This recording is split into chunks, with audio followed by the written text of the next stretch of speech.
A crew of Romanian jewelry thieves busted after stealing a man's necklace holding his dead brother's ring. It freaked me out, because it's gone now.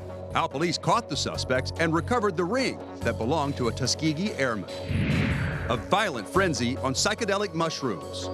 He looked at me and he said, I'm going to gouge out your eyes. The man behind the rampage has received his sentence that left the victim's mother furious. You tried to snap her neck. That's not assault for, that's freaking murder. A tourist on a walking trail randomly and repeatedly stabbed. This person had intent to kill my wife, right? They weren't there to steal something, they were trying to kill someone. Now a sketch and a detailed description could help identify this dangerous suspect. Tonight, in the Spotlight.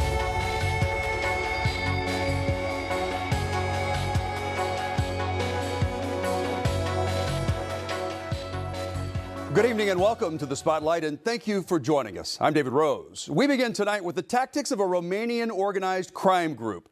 Thieves approaching multiple people, offering to bless them, only to try to steal their jewelry. Bellevue police caught 3 suspects in the act, and now one of their victims is speaking out to warn others about this con. Hands roaming all over an intended victim's body, searching for jewelry to steal in the guise of giving him a blessing. Surveillance video from Bellevue PD Special Enforcement Team shows how a crew of organized Romanian theft suspects operate. Police identified them as the driver, Eduard Calderaru, his wife, Gaspia Gafar, Mariana Bosianu, a.k.a. Mariana Miclescu, and Tamara Ghiosel. Detectives watched as they tried to steal an Asian man's necklace. Yeah, they're totally feeling him up, putting their arms around his, hands around his neck.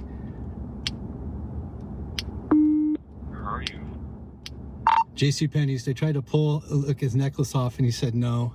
Over several days, the suspects drove around King County from Bothell to Renton to Tukwila, approaching people to try to steal their jewelry. Photos from the court documents show them luring one woman over to their vehicle before trying to pull gold bangles from her wrists. The suspects then drove to the Walmart Supercenter in Renton, where detectives say Mariana approached 71-year-old Ricky Foreman.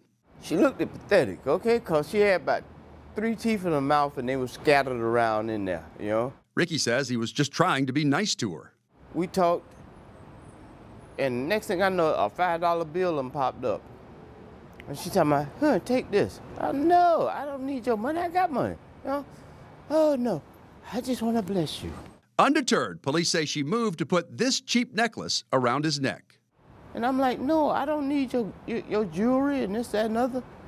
And she unclasped it, and while she was clamping it around my neck, that's how she stole this off of my neck. His necklace held 3 rings, including one that belonged to his brother, Otis Foreman, a member of the Tuskegee Airmen, the first African-American military pilots in U.S. history. Otis's service honored in a photo taken by Peter Yang and shown in People magazine. Him and his wife was married for over 50 years, and his goddaughter entrusted me with it, and for it to get taken in a flim-flam, whatever you want to call it, just blew me away. The theft gave detectives the probable cause they needed to pull over the suspects and arrest them. Step out, driver and driver only. Walk backwards walk towards me. Hey, face me. Just getting them to follow commands took some doing. Hey, passengers, stay in the vehicle. Stay in the vehicle. With Eduard safely in custody, officers focused on the 2 women in the car.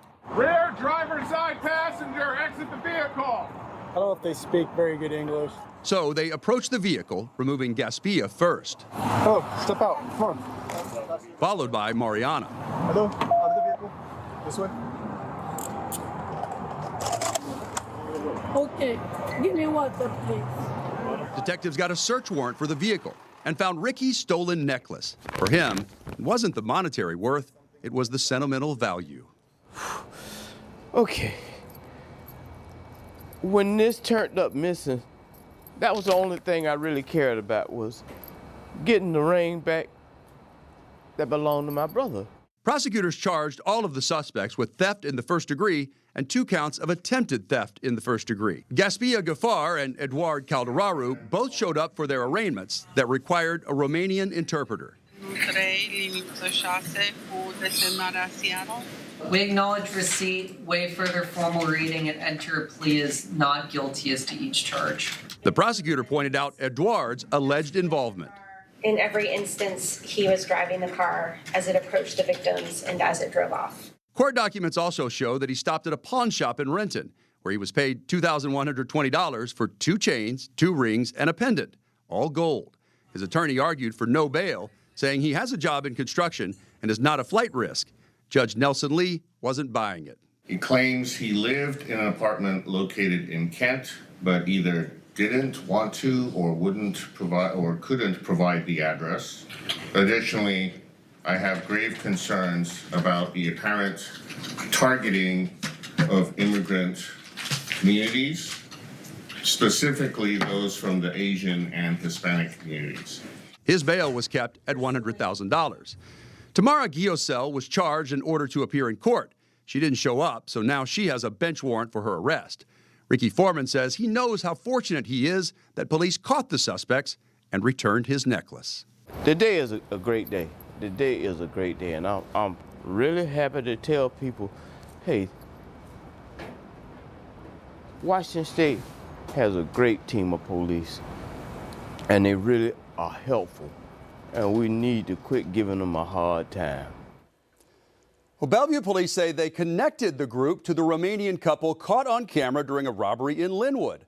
Police say they tried to steal a man's watch in the parking lot of the H Mart. When his wife tried to get the watch back, she was knocked to the ground, hit her head, and broke a vertebrae. Ion Alexandru and Ruxandra Constantine were both arrested in Bellevue for that robbery. Detectives say when they searched her, they found 2 socks in her purse. In each sock, she had $40,000 cash, money that detectives seized as evidence. She's free on bail, but Alexandru remains locked up in the Snohomish County Jail on $200,000 bond. The Seattle police are hoping you can identify 2 suspects in a deadly stabbing. It happened back on June 22nd around 4 in the morning in an alleyway near Northeast 50th Street and Northeast University Way. The victim, Fernando Castillo, walked half a block before collapsing on the sidewalk. Despite life-saving efforts, Castillo was pronounced dead at Harborview Medical Center. In a video released by Seattle Police Detective Brian Pritchard, he described each of the suspects they're trying to identify. A light-skinned Hispanic or black male, light-colored distressed jeans, black puffer, wearing a chain with a notable gold emblem around his neck, and on a dark bicycle with thin tires and a larger stem, another light-skinned Hispanic or black male, cargo-style jeans, shiny puffer jacket with a possible tear on the back left, and black gloves with what may be white finger bone designs on them. So if you recognize the suspects or have any information about this case, please submit a tip to Crime Stoppers by calling 1-800-222-TIPS or use the P3 Tips app on your cell phone. A full $1,000 cash reward is being offered in this case, and you will never be asked to give your name. A man who brutally attacked 2 women in Seattle last year was recently sentenced in court. Jabri Kambui pleaded guilty to assault charges and was sentenced to only a year behind bars. It was an emotional court hearing because the mother of one of the victims says he got away with murder. She was my whole life, and he took that from me, and I can't get it back. And you're going to give him his freedom again to turn around and do this again to somebody else. The mother of Sunshine tracked outrage with the plea deal offered to Jabri Kambui. He was Sunshine's boyfriend, and on Father's Day of 2024, her vicious attacker. Stomping on her and kicking her, him slamming her head in cupboards, beating her with a vodka bottle, throwing her down 3 flights of stairs. And you guys are letting him go. He tried to break her freaking neck, and you guys are letting him walk away? Come on. Sunshine died several months after the beating. The medical examiner determined her cause of death was alcoholic ketoacidosis, acute pancreatitis, and chronic alcohol use. Her mother, Kelly Tweedle, is adamant that the attack is what led to her daughter's death. The autopsy report's so screwed up, it's ridiculous. They didn't even take into account that he beat her up. Sunshine isn't the only person Kambui attacked that day while having a psychotic episode after eating psychedelic mushrooms. He walked out of their Queen Anne apartment and was caught on camera going after motorists, then assaulting shop owner Jennifer Singer, trying to gouge out her eyes. I am a victim of the horrors that this man has put upon me. The defendants fingertips were in my eyeballs, my actual eyeballs. Not attack people like that. Bystanders jumped in, pinning Kambui until police arrived. He also pleaded guilty to assaulting 2 of those Good Samaritans. At the sentencing hearing, Kambui apologized to all of his victims.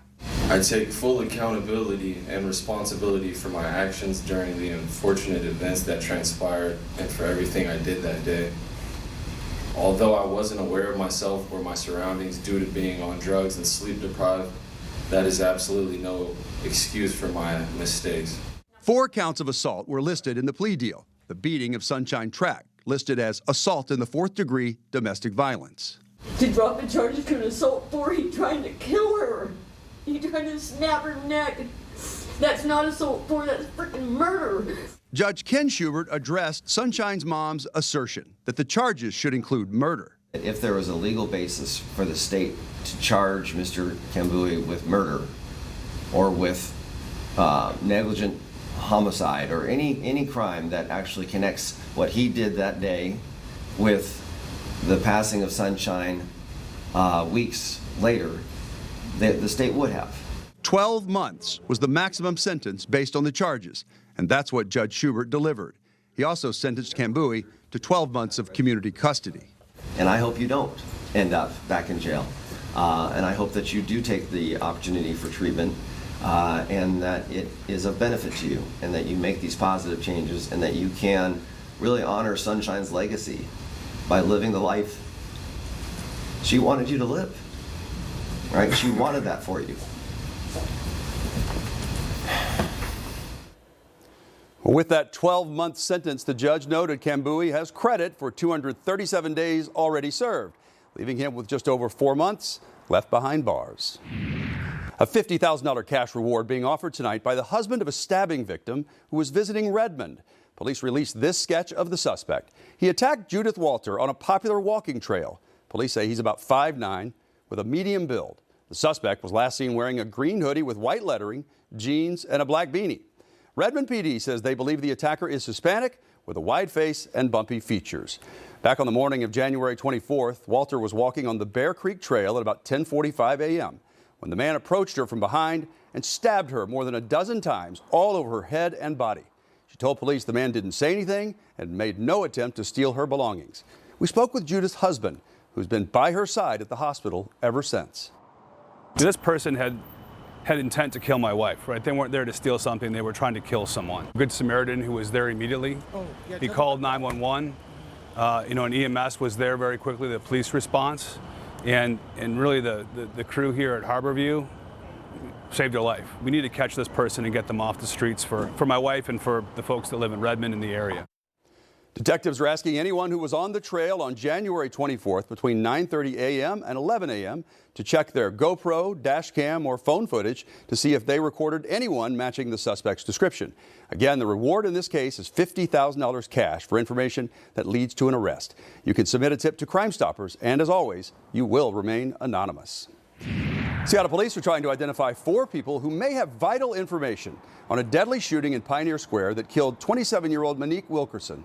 Take a look. Here is the first person they're trying to identify. The shooting happened on February 1st around 1:30 a.m. inside the sinking ship parking garage at 2nd Avenue and Yesler Way. Here's a look at 2 more people police are trying to identify. The shooting left Wilkerson dead, another person critically injured, and 2 more victims with graze wounds. Here's the 4th person police want to question. The images aren't quite as clear as the others. Police say a fight broke out in the parking garage, which led to a gun battle involving multiple people. The people police are trying to identify left in a black car, possibly a Lexus or Toyota. If you recognize anyone in the photos, contact the SPD Violent Crimes Tip Line. The number is 206-233-5000, and anonymous tips are accepted.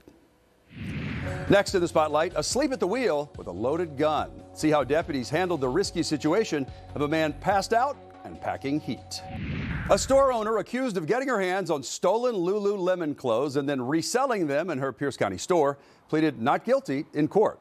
According to court documents, between June 2023 and January 2025, Mara Carissimo got stolen Lululemon clothes and then sold them at her private business off Bridgeport Way. Detectives say she received more than $900,000 through Venmo during a 9-month period. This is a look at the sign outside the building where her store is located in University Place. The Pierce County Proactive Property Crimes Unit worked with Lululemon Loss Prevention and used a radio frequency scanner on the items in her store. It's a scanner only used for Lululemon items, and it detected 600 pieces of stolen clothing worth $75,000 to $80,000. When interviewed, she told detectives she bought the clothes from an unknown Romanian source on the internet, pledging it would not happen again. But then, in January of 2025, another scan was done inside her store. During that second visit, more than 400 stolen Lululemon items were discovered. In court, the judge denied our request to show her face, and her attorney did not hold back. I've been on this case for a week. Our accountant has already determined that their financial figures are as much as 80% off, because this good and decent woman isn't just not guilty, she's innocent. We've got TV cameras here besmirching her name, her good name in the community, and this is probably going to go right to the trial unit. This is utterly ridiculous. Carissimo pleaded not guilty to 3 charges of trafficking stolen property. Tonight, a first-hand look at how King County Sheriff's deputies in the Southeast Precinct are using their de-escalation training. In fact, the deputy who contacted a passed-out driver is still in training. As the Spotlight's Frankie Thompson shows us, he worked calmly to get the convicted felon out of the car because he saw a handgun on the driver's leg. 204 Avenue Southeast, the male slumped over the wheel of a vehicle. Sounds like he's been there for a couple hours. On January 22nd, 2 deputies were on patrol in Maple Valley when they were dispatched to a report of a suspicious vehicle that was running. The driver, identified as 50-year-old Robert Ratter, was passed out. Hey, you go sheriff's office. Do not reach for anything. Put your hands on the steering wheel. Hands up on top of the steering wheel, both. Deputies spotted a holster and a loaded gun on his leg, which he is not allowed to have because he is a convicted felon. Are you okay? Yeah. Okay. Do you have a gun on you? Yeah. Is that it? What is that orange? Oh, it is, yeah. Yeah, it is a gun. That's what I thought. Okay, listen. Everything's going to be okay, all right? You are just going to be detained. It doesn't mean that you have to go to jail or anything like that. Does that make sense? Okay, yeah. So what we're going to do is we're going to open the door. Okay, then we're going to take you out of here. Do not fight. If you do anything, I'm not doing anything. Listen to me. All you have to do is listen. You don't have to do anything. I will do everything. Does that make sense? Yeah.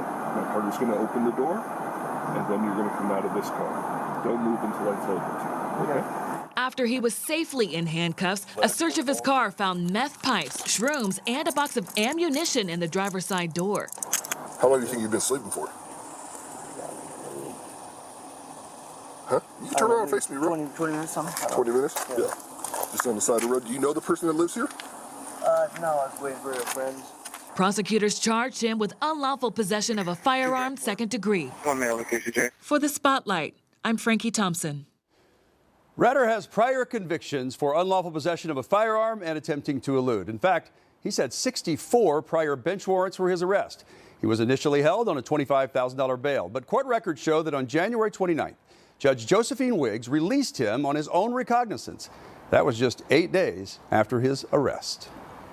Well, still to come, doing the crime but serving only 2/3 of the time. We're hearing debate over a controversial bill in Olympia that would cut down prison time for violent offenders. A bill currently before the Washington State Legislature would allow criminals to spend less time behind bars, even for serious crimes like murder and rape. The legislation is focused on earned release time, and if passed, it could cut many sentences by 1/3. A 33% reduction significantly dilutes the sentence originally imposed by the court. Pushback on House Bill 1239 as it faced a public hearing in the House Committee on Community Safety. The legislation sets a benchmark for earned time release. That's the amount of time that gets knocked off a sentence for good behavior. Under current law, a person convicted of a serious violent offense or a Class A felony sex offense can only get their sentence reduced by 10%. Under this bill, that would get bumped up to more than 33%. From our perspective, this bill simply lessens the accountability for those who commit the most egregious crimes in our communities. A former crime victims advocate was among those who testified against the bill. What I have heard over the course of my career is time and time again, victims, survivors, and their families were often shocked and disappointed by an already low sentencing range for crimes. For example, murder. If an offender has no felony criminal history, they are looking at about 10 years.